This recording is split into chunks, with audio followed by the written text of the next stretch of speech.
परम आदरणीय आज की अध्यक्षता कर रहे परमेश्वर बाबू, मंचासी नाथ प्रखंड के चुनाव प्रभारी भाई रणजीत जी और अखिल भारतीय गौमूत्री महासभा के चुनाव प्रभारी हमारे पितामह स्वरूप महेंद्र प्रसाद मंडल जी और बगल में मंचासीन इस कार्यक्रम को अंतिम दौर तक पहुंचाने के लिए भानु बाबू, बगल में मुखिया जी और हमारे मुस्लिम पंचायत के हमारे साथी अजीत साहब जी, सुधीर जी बचपन के ही और त्रिलोकी बाबू को अभी सुने ही है। मंच पर इस प्रसाद में आए हुए तमाम हमारे बुजुर्ग एवं सहपाठियों, छोटे बड़े भाइयों बहनों, सबों को मैं अपने कोटि कोटि नमन करता हूँ। बच्चों को शुक्रिया। आज का जो विषय है आप लोगों को सर्वविदित है, उस पर मैं नहीं जाना चाहता हूँ। मैं दो ही बात कहना चाहता हूँ कि संगठन मुख्य रूप से तभी हम लोग आगे बढ़ सकते हैं जब शिक्षा का विकास हो। क्योंकि मैं 5 साल तक ऐसे क्षेत्रों में रहा हूँ जहाँ के लोगों को मूर्खता करते थे, ऊपर से 6 इंच नीचे हटा देना, ऐसे लोगों को मूर्खता करते थे। वैसे क्षेत्र में रहा और वहाँ के लोगों ने मूर्ख रहते हुए उन लोगों ने यह सोचा कि हमारा ये समाज जो इतना पिछड़ा हुआ है और हम लोग अधिक तादाद में गाँव के और फिर भी पिछड़ा हुआ है, तो उन्होंने सब जो उनमें से जो बुद्धिजीवी लोग थे उन्होंने यह निर्णय लिया कि यह हमारा समाज सही शिक्षित हो सकता है, संगठित हो सकता है और यह जो दाग है बदनुमा दाग कचरा का, यह सही छूट सकता है जब स्कूल के रूप में परवरिश करें, स्कूल खोलेंगे तभी हमारा विकास होगा। जैसा कि अभी आप लोग सुने आने वालों से कि शिक्षा मूल चीज है। मैं भी कहता हूँ कि शिक्षा जो है बहुत ही मूल चीज है, बिना इसके उद्धार होने की संभावना नहीं है। तो उस क्षेत्र में स्कूल की स्थापना की गई और उस स्कूल में मैं 22 साल तक रह करके हर घर में जो है मेरा विद्यार्थी मैट्रिक BA MA सब कर गया। सैकड़ों विद्यार्थी मेरा विद्यार्थी जो है सर्विस में है। मैं आज आप कहीं भी अनुभव कर सकते हैं, देख सकते हैं उस इलाके में कितना शिक्षित है, एक भी घर मूर्ख नहीं बचा है। इसलिए मैं कहता हूँ कि शिक्षा जो है बहुत ही महत्वपूर्ण है। शिक्षा को जगाइए, उसको अपने घर में जो बच्चे हैं उनको पढ़ने की आधी रोटी खाइए, इन बच्चों को पढ़ाइए, तभी शिक्षित हो सके। और मैं वीर प्रकाश साहब की बात को जो मैं सुन रहा था, उन्होंने कहा कि महीने में एक ट्यूट होनी चाहिए। मैं इसको नहीं मानता। मैं यह कहना चाहता हूँ कि आप जैसे शिक्षक है, प्रदेश बाबू है, वीर प्रकाश बाबू है और भी शिक्षक होंगे, आप 1000 तक एक महीने में दे सकते हैं। तो मैं कहूँगा कि आप दूसरे शिक्षक मिल करके ट्यूट के लिए जो क्वेश्चन होता है उसको फोटो सेट कराएंगे और प्रत्येक ट्यूट करवाएंगे।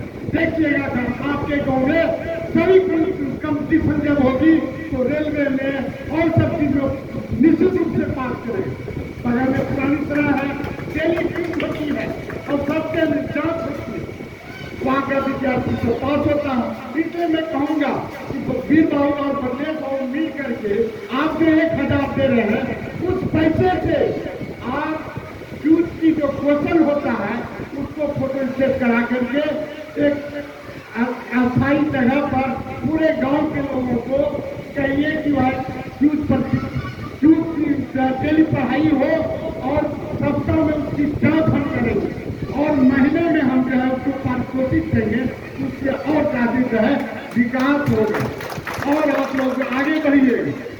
तो ये है ट्यूट का महत्व कि ट्यूट होने से किस चीज प्रगति होती है।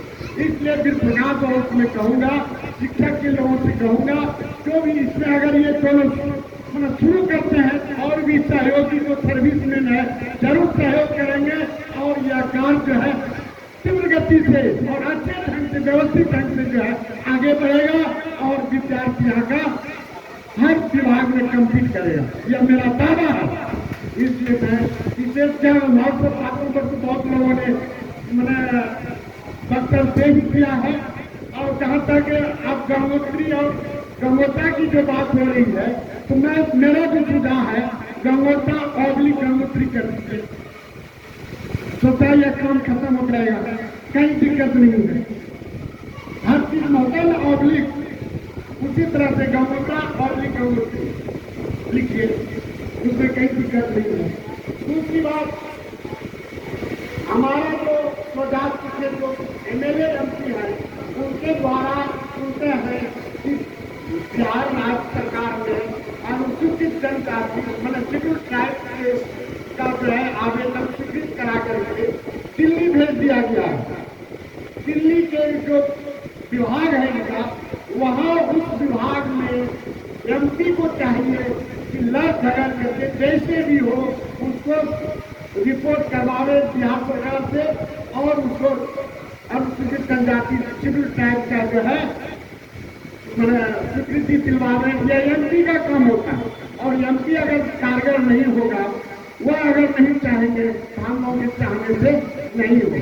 इसीलिए हम चाह रहे हैं कि अभी तो हम लोग का एक एमपी है और यह जो कार्यक्रम चल रहा है, इस कार्यक्रम के साथ हमारे जो चुनाव प्रभारी है जिला के अखिल भारतीय के, उनका उद्देश्य है कि हम 4 जिलों में एमपी जिताना है। 4 जिलों में, भागलपुर हुआ, खगड़िया हुआ, कटिहार हुआ और पूर्णिया, ये 4 जिलों में हम लोगों का स्वजाति बदला हुआ है, अधिक संख्या में है।